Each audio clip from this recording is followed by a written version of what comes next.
Okay, now I'm going to tell you how me and my brothers and sisters ended up in Woodsboro.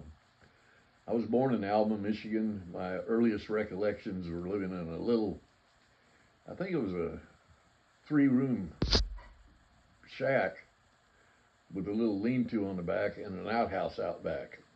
And we were in the upper mainland part of Michigan, and I remember it being cold as hell in the wintertime, lots of snow. And it was just my biological mother. Whenever I refer to my mom and dad, that is Bill and Tommy Kennedy, because I was adopted and they raised me. So my original mother had me and I guess 2 or 3 other ones. And I just remember us all getting in this one bed and all snuggling together under the blankets trying to get warm. And apparently we didn't have much money because we got government rations. We had that big old block of oleo and bread, and dessert was a slice of bread with that oleo on it and some government sugar sprinkled on it. I remember another time somebody from some garden around us gave us a bunch of tomatoes, and I had raw tomatoes, cooked tomatoes, sliced tomatoes, and I swore I'd never eat another tomato in my life. But my mother did the best she could for us. My original father came by one snowy night, and I remember talking to him outside the house, and he said he'd like to visit, but my mom wouldn't let him stay there. And that was the last time I ever saw him. Anyway, we were there. I say that was the last time I saw him, but that's not quite right, because he married another woman, and he came back and got us and took us down to Grand Rapids, Michigan. And we lived in a kind of a poor neighborhood starting out. And what he would do, he was a horrible alcoholic. And on Fridays when he got paid, he'd go down and get drunk as hell.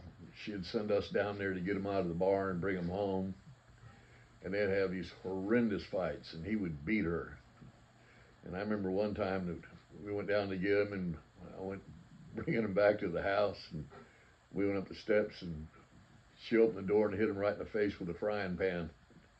And down down he went. Anyway, he got back up, and beat the living hell out of her, and of course, and he'd stomp off. And next day, I'd be taking a wet wash rag to put over her eyes because she was all dotted up. And then we moved into a house in a neighborhood, and her name was Gloria. I'll never forget that. And she was meaner than hell. Well, you know, he beat her, and then when he left, she'd beat the living crap out of us.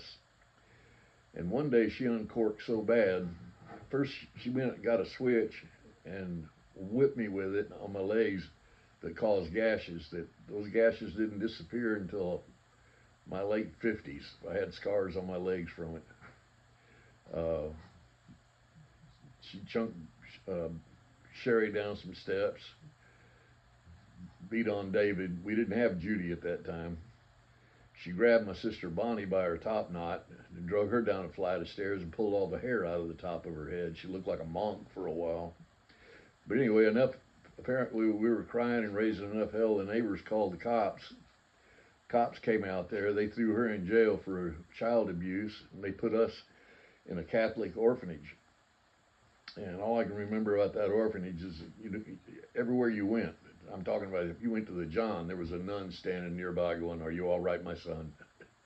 But anyway, we were in there for a little bit, but apparently the abuse that we took made the papers, and my mother, my original mother, heard about it, and she came up and got us. She was living in Texas then. About how old were y'all? Oh, God dang, I must have been 7 or so, 7.5. So Sherry would be 6, David would be, or Bonnie would be 4, David would be 3 or 4, 5, somewhere in that area. But like I said, we still didn't have Judy at that time. But she came up and got us, and I remember we rode in a real old car, and we went down to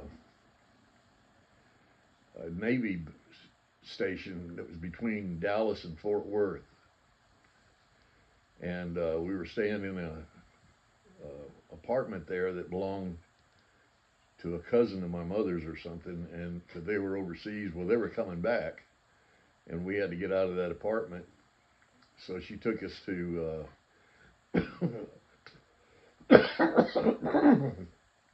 excuse me, a little shack on the Fort Worth Highway.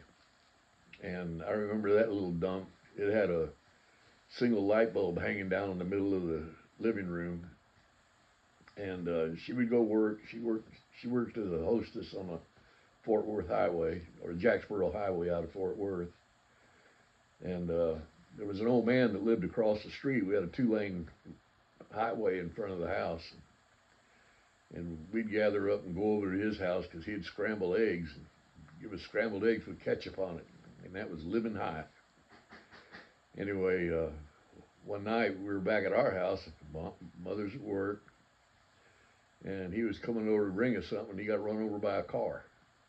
And I remember going out and looking at him laying in the road dead there.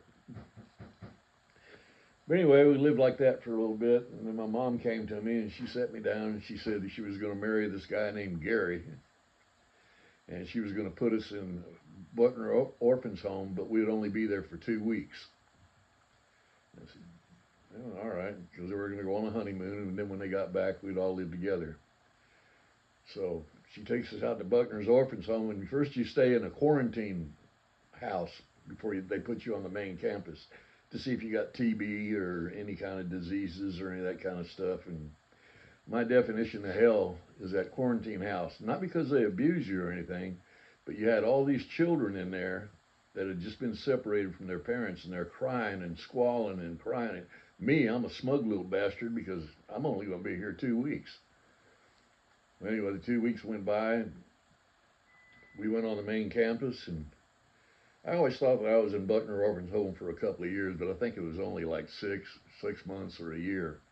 And I lived in a boys' dorm, and I had a dorm mother that lived there also with her daughter, and I got 3 squares. It must have only been 6 months or so, because I don't remember going to school. But anyway, I got called in by the director, Mr. Buckner, not Buckner, I forget what the hell his name was, but he said, I have a family that wants to take you and your brothers and sisters out for a little weekend visit, you know. And I said, sure. Because my job before was I had to go check on each one of my brothers and sisters in Buckner's. That was my job because I was the oldest.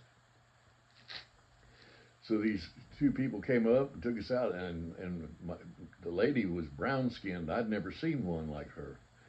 She was just gorgeous, and they had a big old Plymouth with big fins on the back, and they took us to the Dallas Zoo. And we went to the zoo, and then they fed us, you know, snow cones and all that good stuff, and took us back to the orphanage. And I told them how much I appreciated that and all that, and we went back around our business. The next thing you know, we get called in, and they said that people wanted to take us down to a place near the coast for a summer visit for a week. And I said, okay, that'd be great. So anyway, they loaded all of us up and took us down to Woodsboro, Texas. And we're there, and time goes by, and time goes, well, it's getting close to school time. And I went outside one day, and my dad was out there, and I said, Mr. Kennedy, are you getting ready? Are you going to take us back? Because we'd been there for, I don't know, 3 or 4 weeks. And he said, well, how would y'all like to live here? And I busted out crying. I said, yes, sir, I sure would. And he ended up adopting all 5 of us. And that was in 1959.